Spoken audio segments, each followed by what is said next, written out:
Alright, चलो बच्चों start करते हैं। सो let us continue with this chapter reproductive health. आज के लेक्चर में हम लोग चैप्टर का स्वाहा कर देंगे। स्वाहा मतलब हाँ, इसमें अभी एक ही टॉपिक बचा है बच्चों। इस टॉपिक को we will refer it as to infertility। तो आज हमको मेन इनफर्टिलिटी के बारे में डिस्कस करना है। अब देखो बच्चों, इसको समझने के लिए पहले शुरुआत में तुमको 4-5 वर्ड से समझाता हूं, फिर इसके मेन आंसर स्टार्ट करते हैं। अब बायोलॉजी में कैसा होता है ना कि अगर कोई कपल बच्चा पैदा कर सकता है तो उसको फर्टाइल बोलते हैं। इनफर्टाइल यानी ये कपल बच्चा नहीं पैदा कर सकता, और स्टेराइल यानी ये कपल बच्चा नहीं पैदा कर सकता। ध्यान से सुनो। हाँ, ये बच्चा पैदा कर सकता है, ये बच्चा नहीं पैदा कर सकता, और ये बच्चा नहीं पैदा कर सकता। श्रेयस डिफरेंस समझ रहे हो? क्या डिफरेंस है? इनफर्टाइल में वो आर्टिफिशियल टेक्निक्स यूज करके एक बार के लिए रिप्रोड्यूस कर सकता है, बट स्टेराइल में ना परमानेंटली। हाँ देखो, इनफर्टाइल वाले में फिर भी उम्मीद है बेटा। अब यहाँ थोड़ा इंग्लिश में डेफिनेशन लिख देते हैं। हाँ, ध्यान देना। सो फर्टाइल मतलब couples who can reproduce. Infertile is like temporary inability to reproduce। सो ये कपल अगर दवाई करवाएंगे या फिर अगर मेडिकल हेल्प लेंगे तो ये रिप्रोड्यूस शायद कर पाएंगे, बट स्टेराइल बोल दिया यानी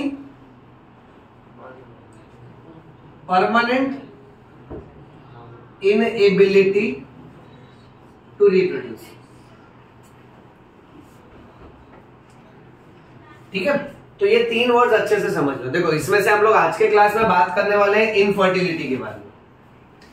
यानी हमारे कंट्री में बहुत सारे ऐसे कपल्स होते हैं जिनको मैरिज के बाद भी, अलग अलग अटेम्प्ट के बाद भी उनको बच्चा नहीं हो पाता है। अब इसको समझने के लिए हम लोग 2 और ग्रामर समझेंगे। एक होता है इन विट्रो। इन विट्रो कभी भी पढ़ो ना, इन विट्रो का मतलब आउटसाइड द बॉडी। एक होता है इन वीवो। मीनिंग क्या है? इधर तक ही। हाँ, in vivo, in Oppo, in Realme और कुछ नहीं। हाँ बेटा, 2 ग्रामर याद रखो, इन विट्रो और इन वीवो। अगर हमने कोई भी प्रोसीजर शरीर के बाहर किया तो उसको इन विट्रो बोलने का, और अगर वो प्रोसीजर आपके शरीर के अंदर करवाई जा रही है तो उसको इन वीवो बोलना है। अब यहाँ पे एक बहुत इंपॉर्टेंट ग्रामर आता है, इन वीवो फर्टिलाइजेशन, यानी नेचुरल वाला। मेल का सेल फीमेल का सेल फीमेल के बॉडी के अंदर कंबाइन होगा तो उसको इन वीवो बोलेंगे।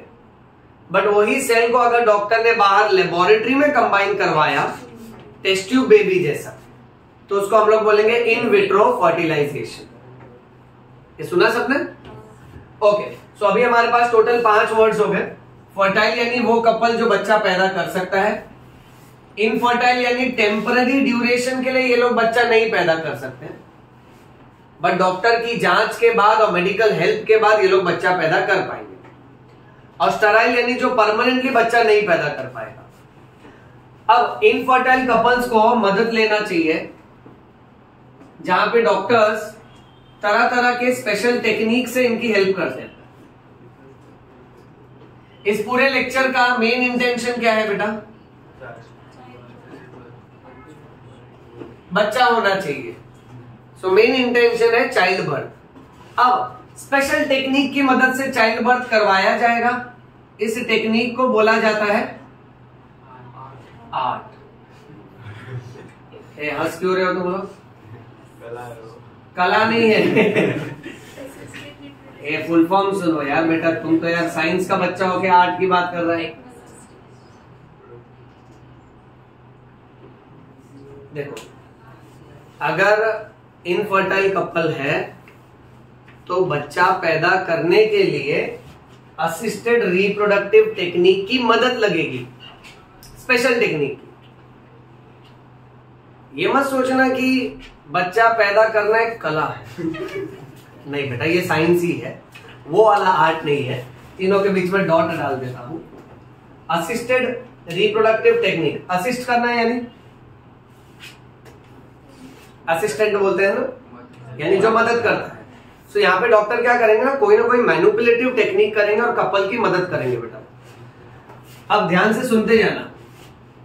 सबसे पहले मेथड से शुरू करते हैं, इसे बोलेंगे टीटीबी, टेस्ट ट्यूब बेबी। ये नाम गलत रखा है, टेस्ट ट्यूब बेबी क्यों? टेस्ट ट्यूब बाबा भी हो सकता है ना, लड़की भी हो सकता है, लड़का भी हो सकता है बेटा। ओके, अब टेस्ट ट्यूब बेबी में यहां सबसे कमाल की बात क्या मालूम है कि डॉक्टर स्पर्म और ओवम को टेस्ट ट्यूब के अंदर कंबाइन करता है लेबोरेटरी में। सो let us say suppose for example test tube, ये क्या है? वेरी गुड, ये बेटा। अब स्पर्म और ओवम जब कंबाइन होगा सो इस टेस्ट ट्यूब के अंदर क्या बनेगा? सबसे पहले सिंगल सेल बनेगा, इसे क्या बोल रहे हैं? अच्छा, एक बात, जाइगोट डिवाइड होगा 2 सेल, 4 सेल, 8 सेल में, फिर उस बॉल ऑफ सेल को निकाल के फीमेल के बॉडी में फिक्स कर दिया जाता है। टेस्ट ट्यूब बेबी का यह मतलब नहीं कि पूरा बच्चा ही टेस्ट ट्यूब में बनेगा। 9 मंथ्स तक नहीं रहेगा वो टेस्ट ट्यूब में, इतना बड़ा टेस्ट ट्यूब होता भी नहीं है बेटा। ओके, बच्चा सिर्फ जिंदगी के शुरुआत के कुछ पल टेस्ट ट्यूब में बिताता है, इसलिए इसको टेस्ट ट्यूब बेबी बोलते हैं। अब जाइगोट के बाद अल्टीमेटली हम लोग ये मेंशन करेंगे कि अंदर ही अंदर zygote divides so as to form group of cells. अब ये ग्रुप ऑफ सेल्स जब ये 8 सेल का बन जाएगा,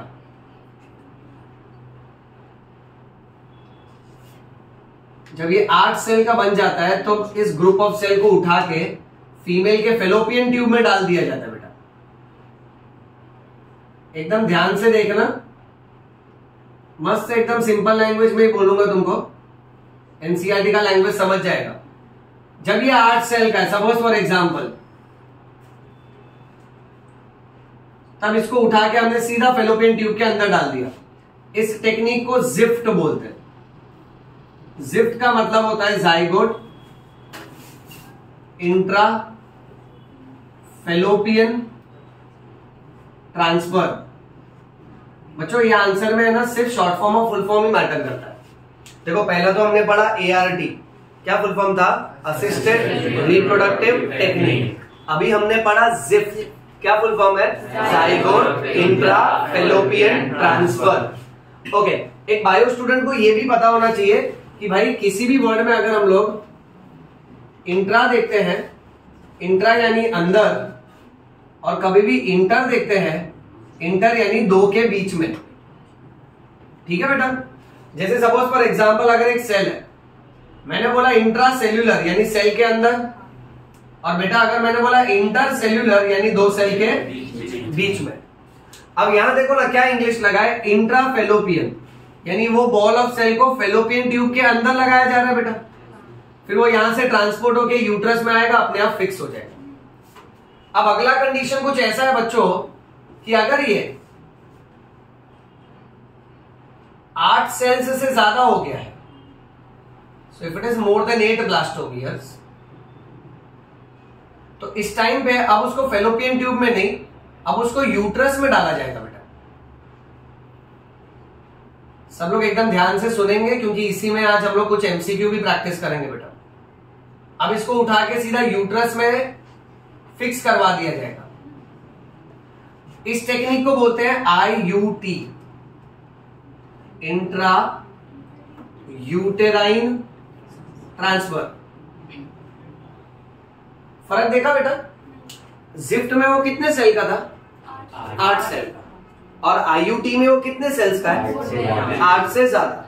ठीक है बच्चों, सो 8 से ज्यादा रहेगा ना तो उसको फेलोपियन ट्यूब में नहीं रखते हैं, तो उसको यूटरस में फिक्स कर देते हैं।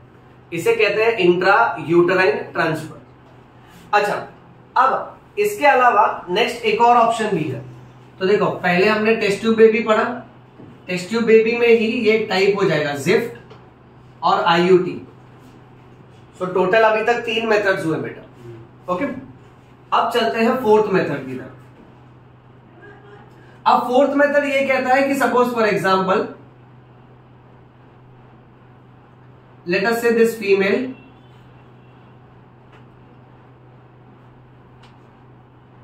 she cannot produce ovum,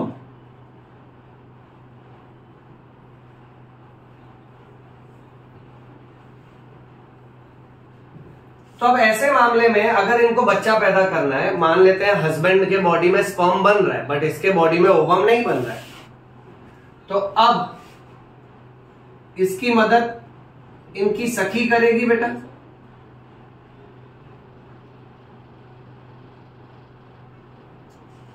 तो इसको अभी हम लोग क्या कहेंगे, डोनर फीमेल। सो डोनर फीमेल अल्टीमेटली अपना क्या डोनेट करेगी, ओवम। ध्यान से सुनना है, थोड़ा इमोजी भी देखो, देखो ये दुखी है, ये सुखी है, सो ये खुश है, ये खुश है।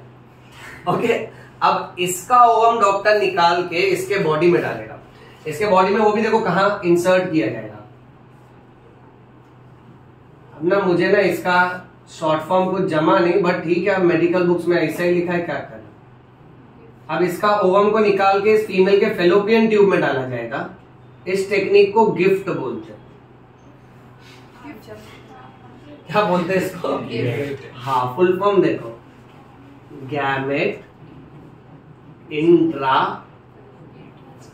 Fallopian transfer.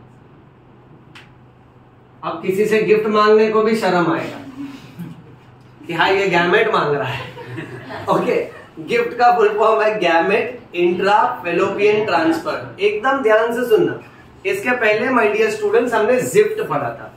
जिफ्ट में कैसे मालूम है, हस्बैंड वाइफ दोनों का स्पर्म ओवम बन रहा है, खाली प्रॉब्लम यह है कि स्पर्म ओवम ट्रांसपोर्ट नहीं हो पा रहा है। अच्छा, मन में सोचो कि अगर हस्बैंड के वास डिफरेंस में, दोनों वास डिफरेंस में ब्लॉकेज है, या मान लेते वहां पे कोई कैंसर जैसा ग्रोथ है, तो मान लेते सपोज गैमेट बना बट गैमेट जा नहीं पा रहा है। अब गैमेट जब जाएगा नहीं ऊपर, यूरेथ्रा से आएगा नहीं बाहर, तो कंबाइन कैसा होएगा। बट एक अच्छी बात है कि एटलीस्ट गैमेट बन तो रहा है। सो अगर हस्बैंड वाइफ दोनों में से किसी में भी गैमेट ट्रांसपोर्ट का प्रॉब्लम है बट गैमेट बन रहा है, तो डॉक्टर क्या करेगा, इंजेक्शन से वो गैमेट निकालेगा, टेस्ट ट्यूब में कंबाइन करेगा। जब वो 8 सेल का हो जाएगा तो जिफ्ट, 8 से ज्यादा हो जाएगा तो आईयूटी। क्लियर। अब आप क्या किस्सा देख रहे हो कि भाई इसमें गैमेट बन ही नहीं रहा है, तो इसकी मदद करेगी इनकी सखी। तो सखी ने इनको क्या दिया, ओवम नहीं, गिफ्ट दिया। क्या दिए बेटा, अच्छा, that is gamete intra fallopian transfer. ये दिख रहा है ना लाइट में बराबर, क्लियर दिख रहा है ना। अच्छा, मैं नहीं दिख रहा हूँ, चलेगा, ठीक है, अल्फाबेट्स दिख रहा है ना। ओके, चलिए आगे बढ़ते हैं। अब देखो इसमें ना एक और टेक्निक होता है। अब ये अगर चाहे तो इनसे गिफ्ट ले सकती हैं, बट कभी कभी ऐसा भी सिचुएशन होता है, ध्यान से सुनना। ये वाली महिला, देख रहे हो बेटा, कौन सी वाली है ये दोनों में से, पहली वाली है। कैसे पता चला, बाल से। एक बढ़ा दिया, थोड़ा टाइम बीत गया ना, तो थोड़े बाल उगाए बेटा। ओके, अब ये वाली महिला ऑलरेडी खुश है,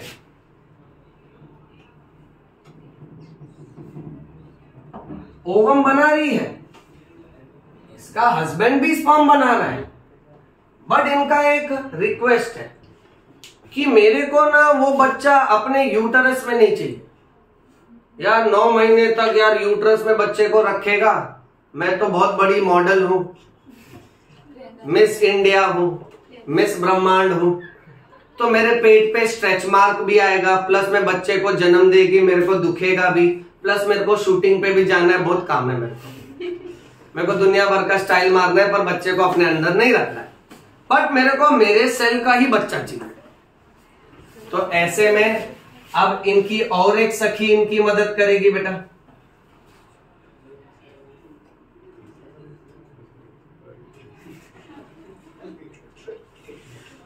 ध्यान से देखना बेटा, इसको हम लोग बोलेंगे, हाँ, कौन सी मदर? Surrogate mother. क्या मॉडर्न कॉन्सेप्ट है ना बच्चों, सोचो क्या मस्त लाइफस्टाइल हो गया। टेक्नोलॉजी किधर जा रहा है, हाय घोर कलयुग आ रहा है बेटा। यानी सेल है बॉडी में, हस्बैंड का भी सेल है, नॉर्मली अगर सेक्सुअल कांटेक्ट करेगा प्रेग्नेंट हो सकता है, बच्चा भी चाहिए बट प्रेग्नेंट भी नहीं होना। गजब बात है ना। देखो खाना भी खाना है बट चबाना नहीं है, तो ये तो गलत है ना, कोई और आपको चबा के देगा। शगुन जस्ट एन एग्जाम्पल, मुंह ना बना बेटा। ओके नाउ अब यहाँ क्या होता है मालूम है, सोचो ये वुमेन को बोलते हैं surrogate mother. Surrogate is like rent पे, ये अपना यूटरस दे रही हैं भाड़े पे। कितने महीने के लिए? 9 महीने के लिए। अब देखो भाड़े पे दे रही हैं तो बेटा डिपॉजिट भी लगेगा, किराया भी लगेगा, हाँ पैसे लगते हैं। सो सरोगेसी में जो वुमेन अपना यूटरस देती हैं उनको पैसा मिलता है बेटा। अच्छा आप लोग से एक बात क्लियरली बोल देता हूं, ये करियर नहीं है बेटा। ठीक है, एकदम ध्यान से सुनो।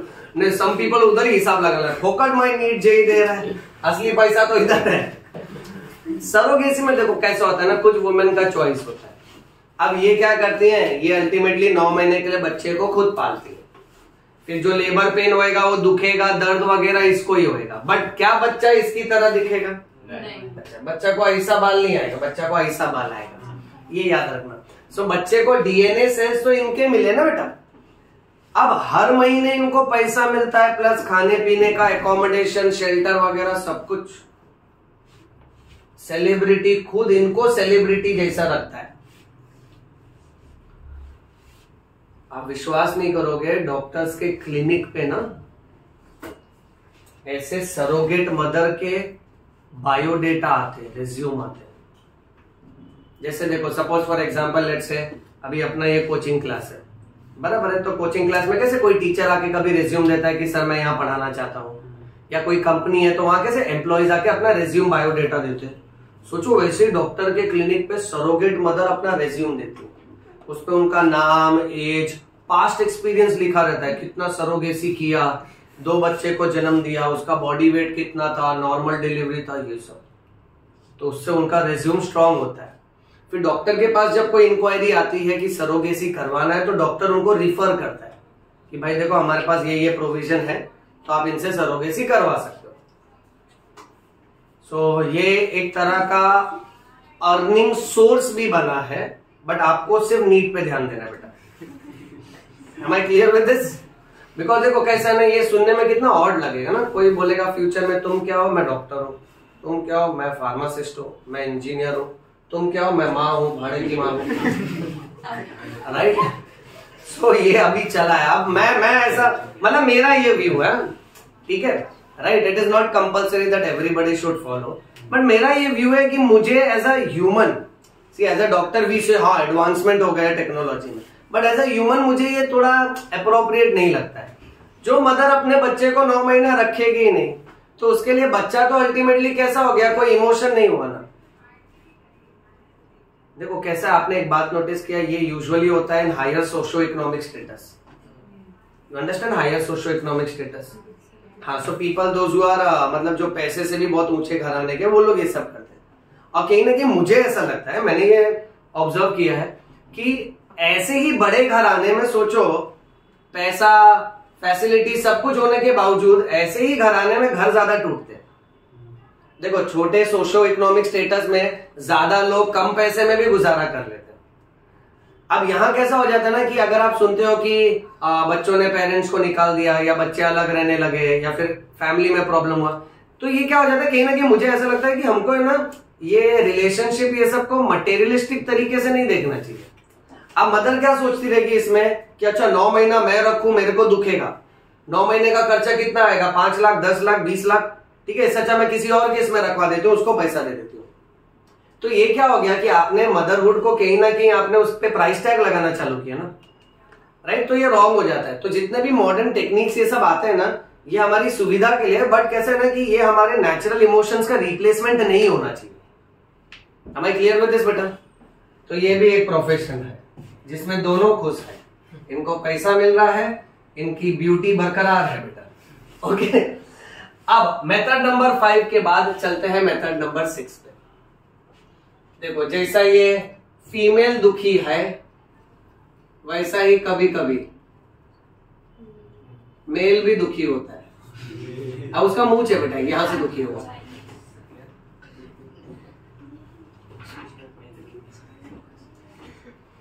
अब ये जो है इनका प्रॉब्लम ये है कि this mail can not produce sperm. तो जैसे इनकी सखी है, इनका भी होगा ना कोई सखा।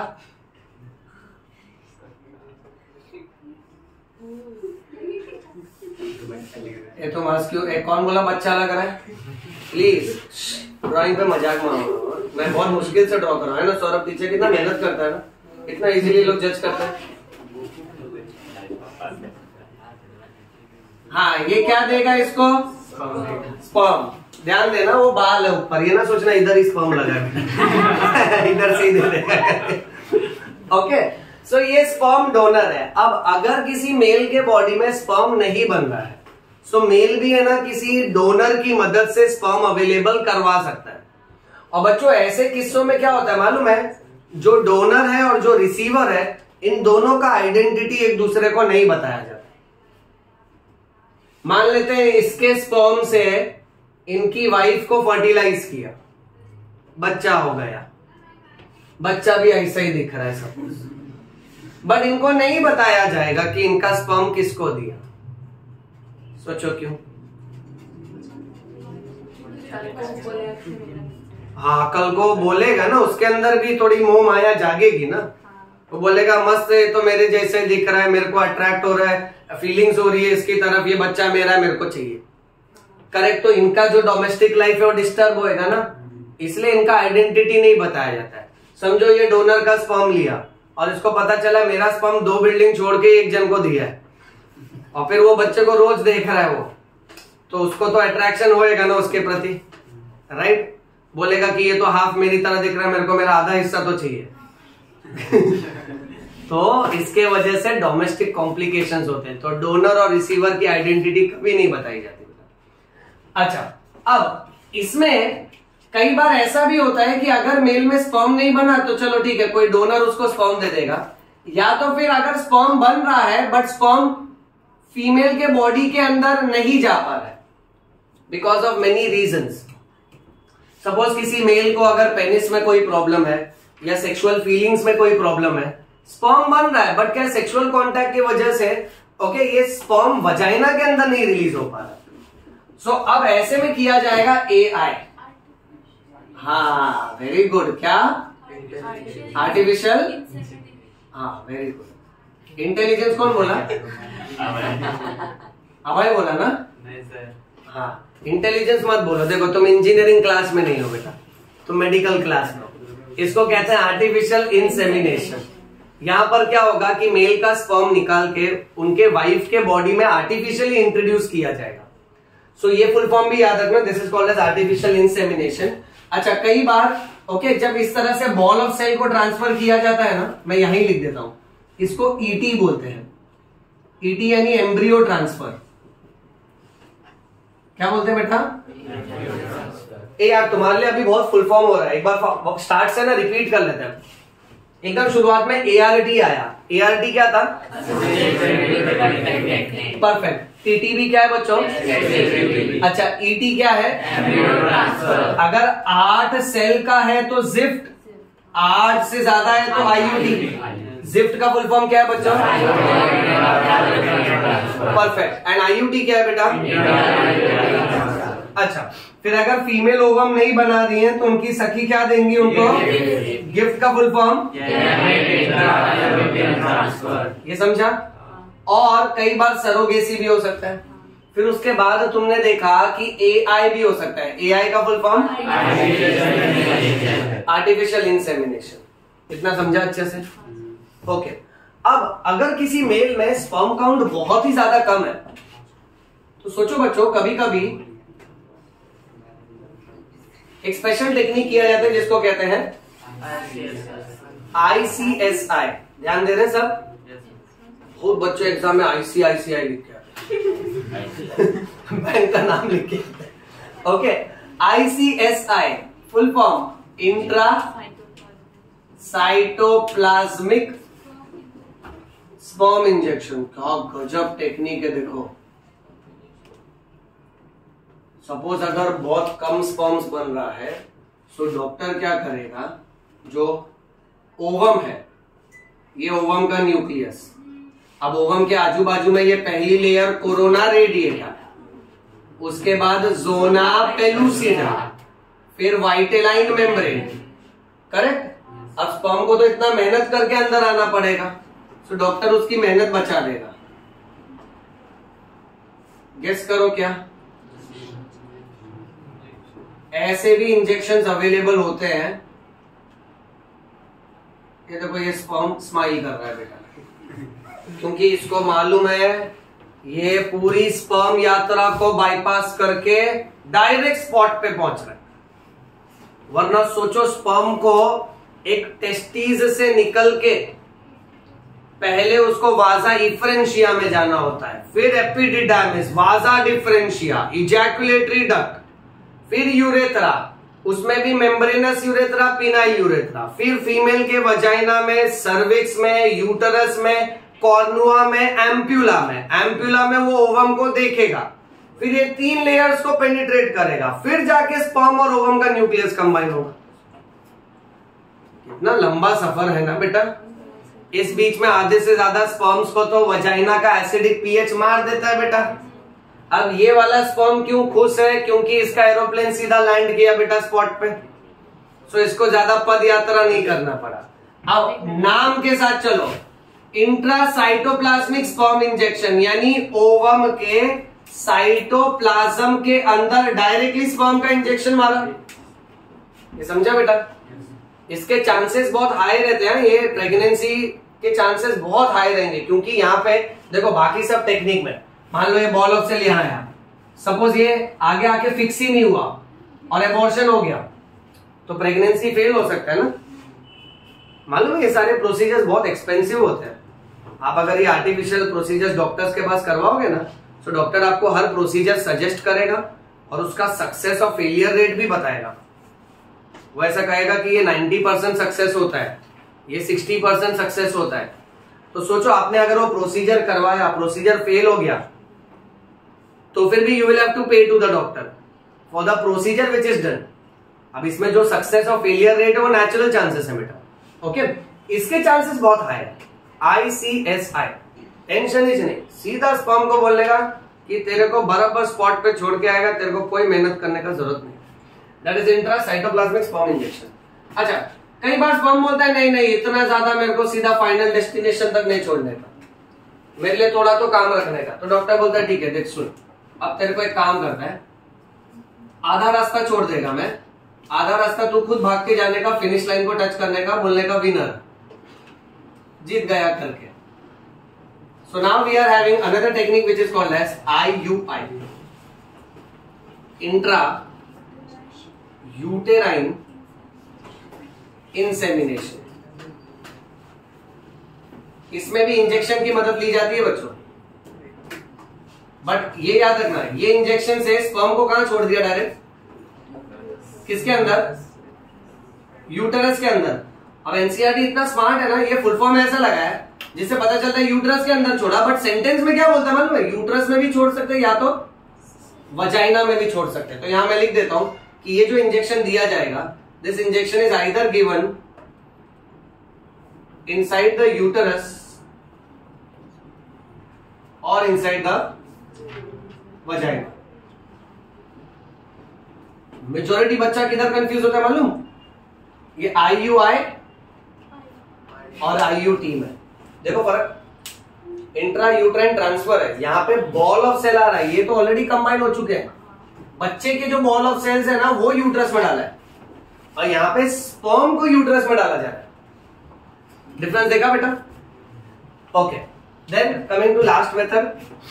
अगर ये सब मेथड्स ऑफ प्रोविजन नहीं पसंद आए,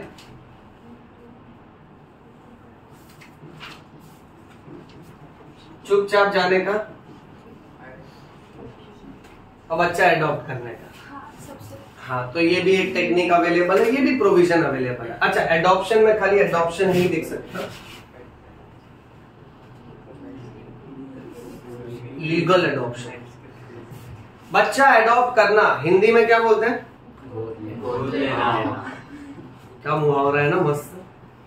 मान लो रास्ता चलता किसी बच्चे को आपने गोद ले लिया तो आप ऐसा नहीं बोल सकते मैंने अडॉप्ट कर लिया, उसके लीगल टर्म्स होते हैं बेटा। देखो हिंदी वर्ड्स हमेशा बहुत फनी होते हैं, मजा आती है। मतलब कैसा है कि it becomes a good word play and a good humour बेटा। ओके, अब जैसे एबॉर्शन को क्या बोलते हैं मालूम? इसका एबॉर्शन हो गया, इसने बच्चा गिरा दिया, है ना। अब सोचो सौरभ के घर पे पड़ोसी का बच्चा खेलने आया, सौरभ ने उसको धक्का मार के गिरा दिया, so technically we can say that अरे अबॉर्शन कर दिया। Okay, so again let's come back कि अडॉप्शन ना इतना इजी नहीं होता है। अडॉप्शन ऐसा नहीं है कि भाई बच्चा गोद लेना है यानी कभी भी जाके गोद ले लिया, ऐसा नहीं। उसमें कानूनन आपको है ना लिखा पढ़ी करनी होती है। उसमें ना एक कंडीशन बहुत स्ट्रिक्ट होता है, ये जितने भी ऑर्फन सेंटर्स होते हैं ना, ठीक है, उनके पास वो बच्चे होते हैं जिनका कोई केयर टेकर नहीं होता है। सो अल्टीमेटली ऑर्फन्स वाले they are doing a wonderful job बेटा। बट अगेंस्ट दैट अगर आप वहां से कोई बच्चा अडॉप्ट करना चाहते हो तो पहले वो आपसे लीगल पेपर वर्क करवाएगा और उसमें वन ऑफ द कंडीशन ये है कि आपके प्रॉपर्टी का मेजर पोर्शन पहले आपको उस बच्चे के नाम लिखना पड़ेगा। मतलब अडॉप्ट करने से पहले आपको अपनी आधी से ज्यादा प्रॉपर्टी उसको पहले देनी पड़ेगी। उसका फ्रैक्शन ये सब है ना लीगल टर्म्स पेपर पे डिसाइड होता है, फिर आप उसको अडॉप्ट कर सकते हो। सोचो ऐसा क्यों करवाते हो? आगे जाके मन बदल गया तो? हाँ, आगे जाके अगर मन बदल गया तो ऐसा भी होता है ना। लोग पता है बच्चे को अडॉप्ट करने के बाद अपना फ्रस्ट्रेशन निकालते हैं उस पर, उसको मारते हैं, डोमेस्टिक वायलेंस करते हैं। रॉन्ग है ना। Let's have an imaginary example. Suppose there is a man called as Aman, suppose for example, ठीक है, he has tried all methods and now finally बोला मैंने हंसने को, चुप रहा करो। These are just imaginary examples, इनका वास्तविक जिंदगी में किसी से कोई लेना देना नहीं। इस कहानी के सारे पात्र काल्पनिक है। दिस इज डिस्क्लेमर, शांत रहो। तो ऑल मेथड्स ट्राई कर लिए और फाइनल आंसर आया नन ऑफ द अबव। कोई भी मेथड काम नहीं आया। Okay, so he goes to a centre for legal adoption of a child. He sees around some 5 to 10 children and then he finalizes, he says that हाँ ये बच्चा ना इसी तरह ही दिख रहा है। ठीक है, बाकी जो थे ना मतलब उनको फिल्टर आउट कर दिया क्योंकि वो अच्छे दिख रहे थे। ओके, सपोज फॉर एग्जाम्पल बेटा, अब तू ज्यादा मत हंस, समझा ना। हाँ, अब बात ऐसी है कि वो अडॉप्ट करने से पहले ना वो एडॉप्शन वाले बोलेंगे इधर पहले लिख के दे तेरा कितना प्रॉपर्टी है। तो अमन ने कुछ भी मैं खुद सड़क पे आने वाला तो वो लोग देंगे क्या बच्चा? भगा देते हैं। अभी कैसा होता है मतलब, अच्छा jokes apart, on a serious note आपको अपना प्रॉपर्टी देना पड़ेगा क्योंकि अरे सोचो ये जो केसेस होते हैं ना बच्चों चाइल्ड ट्रैफिकिंग के, अगर मान लो किसी ने बच्चा अडॉप्ट किया और फिर उसके हाथ पैर तोड़ के उससे बेगिंग करवाया या उसको बेच दिया तो ये रॉन्ग हो जाएगा ना। अच्छा, अगर आप अपना प्रॉपर्टी उसको दोगे तो आप उसका ध्यान तो रखोगे, क्यों? क्योंकि वो आपका प्रॉपर्टी है। सो लीगल टर्म्स इससे स्ट्रिक्ट हो जाते हैं ना कि they force you to behave in a civilised manner only, you can not act in an uncivilised manner. So अगर आपको अडॉप्ट करना है तो वो आपसे लीगल पेपर पे लिखवाएंगे और वो एकदम ट्रू हो जाता है, फिर आपका प्रॉपर्टी का एक हिस्सा उसी का हो जाएगा। अब आप उसका ध्यान रखो, वो आपके साथ रहना चाहता है नहीं रहना चाहता, वो सब अलग बात है। इसलिए ताकि आपके रिलेशनशिप उसके साथ अप्रोप्रिएट रहे, आप उसका प्रॉपर केयर करो। आप कभी भी मन में 1% भी ऐसा ना सोचो कि मेरा बच्चा नहीं है तो मैं इसका ध्यान नहीं रखेगा।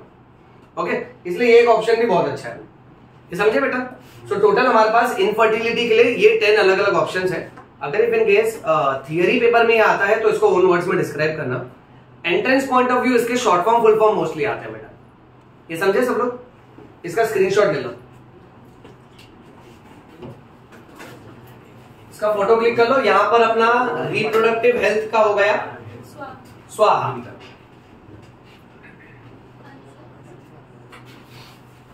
ओके, अमन इसको बंद कर दो बेटा।